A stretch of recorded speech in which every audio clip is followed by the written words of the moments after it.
Hey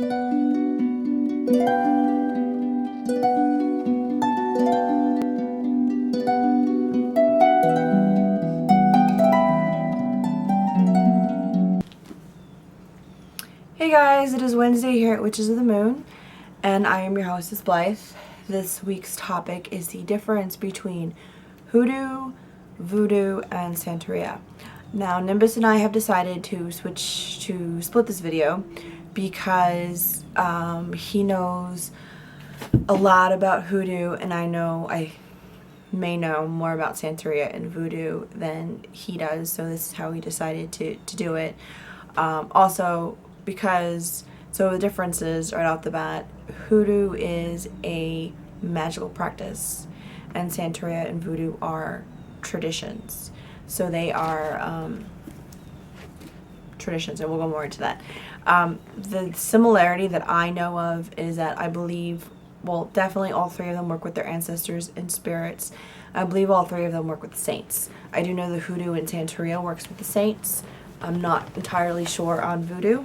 I do wish I had time to do more research on these topics. So everything that I'm going to talk about, I'm pulling from my own memory and research that I've done throughout the years. I wanted to brush myself up a little bit more, but it was just impossible for me to do this week. So if there's anything that I say that is completely wrong or out of context or you have a problem with, please feel free to have a discussion, respectful discussion. Sometimes these topics can be a little touchy, especially the way that I talk about them. So voodoo and Santeria are both traditions that stem from, I believe they both have African roots.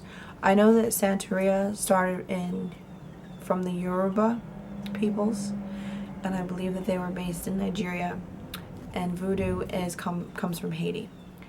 So you have two kinds of voodoo. You have Haitian voodoo and New Orleans voodoo.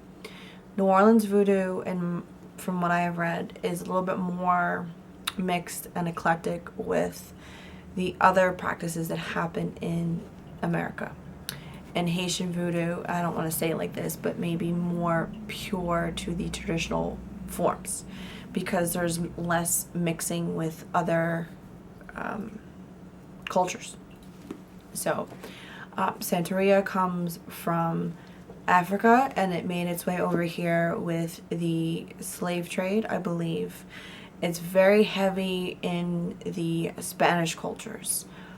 So when that was transpired, they had to look towards the saints. A lot of people know that when the African slaves came over to America, rather, they changed things and it worked with the saints. They saw the saints were very similar to some of their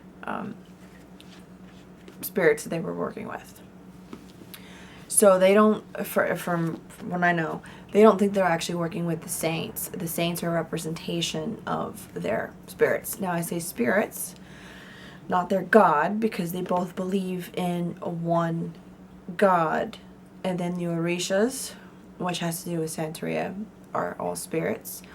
And the Loa, I believe that's pronounced correctly, has to do with the voodoo, that is the spirits in voodoo. There's a lot of similarities between them, and there's also a lot of differences, which is why I think some people get mixed up with the spirits themselves.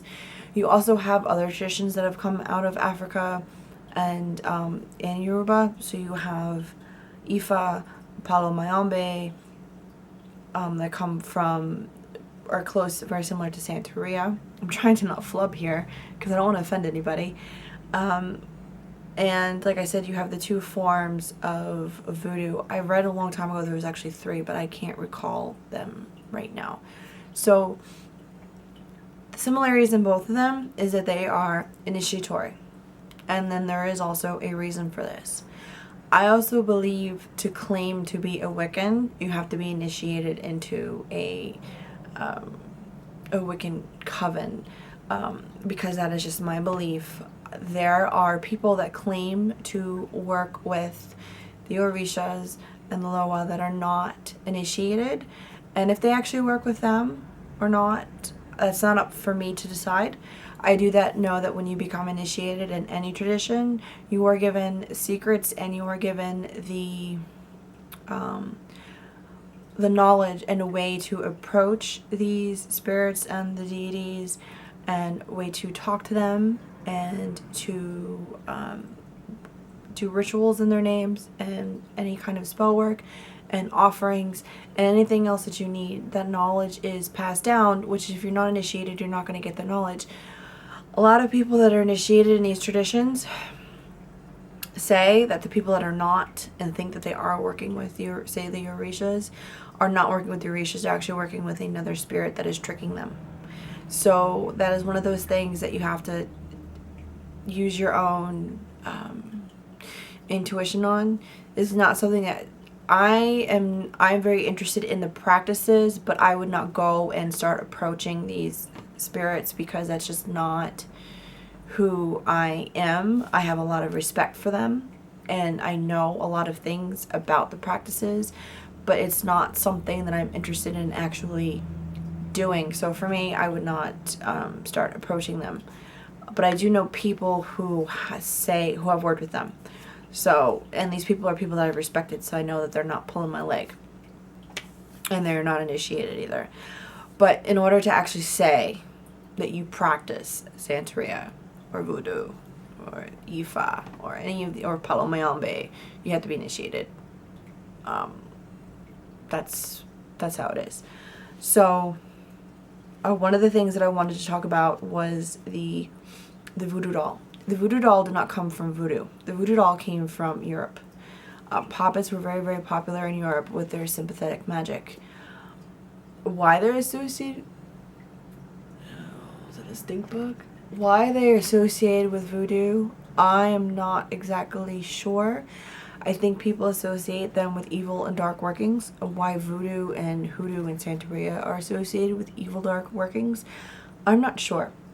Those traditions are definitely more intense, and the reason why they're more intense is because the people that work with them are very comfortable with their spirits and with their ancestors. Yeah, it's a stink bug. I'm making sure it wasn't a yellow jacket. I've been having a problem. So they are more comfortable and they know that their backs are covered, so they are more intense and they're more likely to do things that other people are not willing to do. Either magically, maybe they commune with spirits more, and there's a lot of people that are uncomfortable with that, or they're more knowing, they know things, they're more psychic in different ways because they're hearing this from their spirits, from their communication. So I think that is why a lot of people have a problem with them. So there's different levels, and depending on what level you get to, depends on what you are allowed to do, I believe, as far as communicating with the spirits and offerings and divination. I know different levels can do divination and possibly magic. I don't know what the magic is called. I don't know if it's actually magic or if it's their way of petitioning their spirits to get what they want. I'm not sure what they classify it as. I would consider it magic, but it may be different. There was more. Shoot. Oh, initiations. From what I've read and seen, it is highly recommended that you go, if you're going to be initiated into Haitian Voodoo, it is highly recommended that you go to Haiti. You go to the birthplace of it. And if you're going to be initiated into, say, something like Santeria, it's very highly recommended that you would go to Cuba or any other countries that are heavily into this, because you're not connecting just with the spirits, you're also connecting with the culture that you're being initiated into. I've seen all different colors and shapes and sizes being initiated into both. I think it really depends on your knowledge. I don't think that just because this was the color that I was born, who knows what my past knowledge was, and if you have a respect for it, then it is what it is. So that being said, I'm going to be starting the Lucky Mojo Hoodoo course very soon, and I don't care what color my skin is or what the people around me do. It's something that I want to learn personally, so I'm doing it. I think determination is a big factor. I think money also, because the initiations are very expensive, it also is a kind of commitment to actually follow through.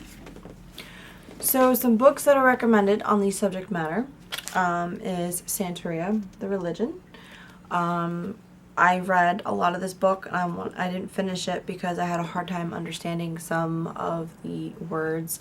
A lot of the words are in Spanish because it is Spanish based, and they're very similar, and I don't have an ear for languages, so that was something that was personally a little bit more difficult for me.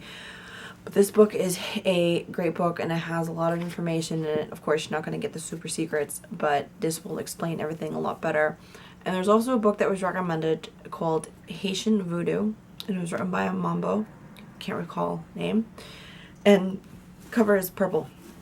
I actually ordered it yesterday. I should be getting it on Friday, so I can't really say from personal experience how good it is, but I've heard that it is a very good book. So if you want to look more into voodoo, then that is where you would want to go. If anybody has any questions or concerns or thoughts about anything that I have said in this video, please feel free to make a comment, and to also, if you want to talk to me personally, that's okay. Keep in mind, everything that I've said is my opinion and information that I have picked up. I'm not saying anything here is a fact, because I'm not knowledgeable enough to say that it is a fact. And I'm pulling from my own knowledge base and the research that I have done, because I'm not initiated in any of these traditions. So on that note, I hope everybody has a good one. Have a great Wednesday.